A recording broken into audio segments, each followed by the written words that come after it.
Je connais pas. On me dit que des juifs se sont glissés dans la salle.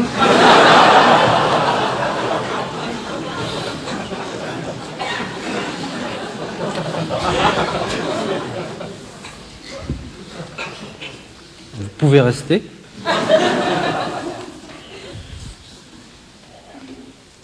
N'empêche qu'on ne m'ôtera pas de l'idée que pendant la dernière guerre mondiale, de nombreux juifs ont eu une attitude carrément hostile à l'égard du régime nazi.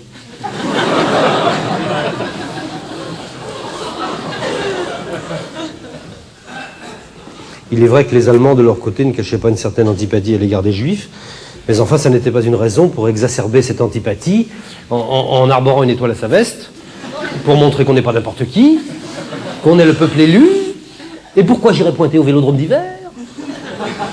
Et qu'est-ce que c'est que ces wagons sans banquette? Et j'irai aux douches si je veux.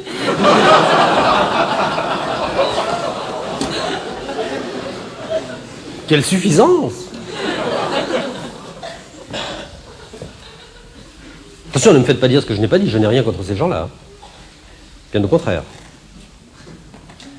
Vous savez, je suis fier d'être citoyen de ce grand pays, de France, où les Juifs courent toujours. Je me méfie des rumeurs, vous savez, quand on me dit que si les Juifs allaient en si grand nombre à Auschwitz, c'est parce que c'était gratuit, je pouffe.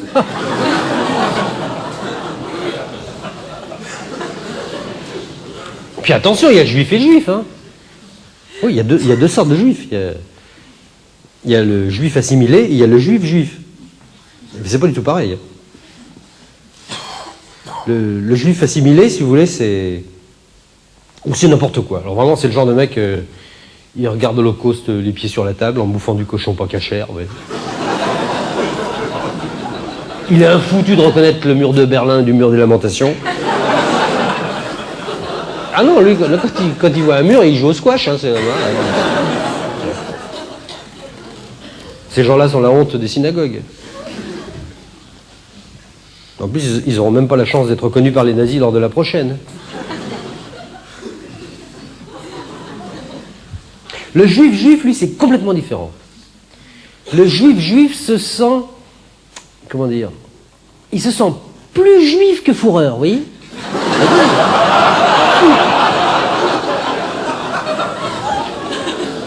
Il renacle à l'idée de se mélanger aux gens du peuple non élu, en dehors des heures d'ouverture de son magasin, bien sûr.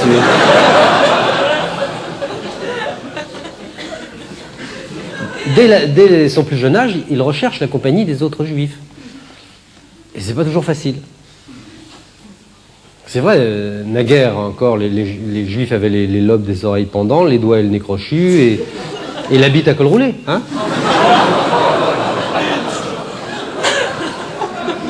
Mais maintenant, depuis que le port de l'étoile est tombé en désuétude, on ne sait pas pourquoi, c'est pas évident de reconnaître comme ça, du premier coup d'œil, un petit enfant juif d'un petit enfant antisémite.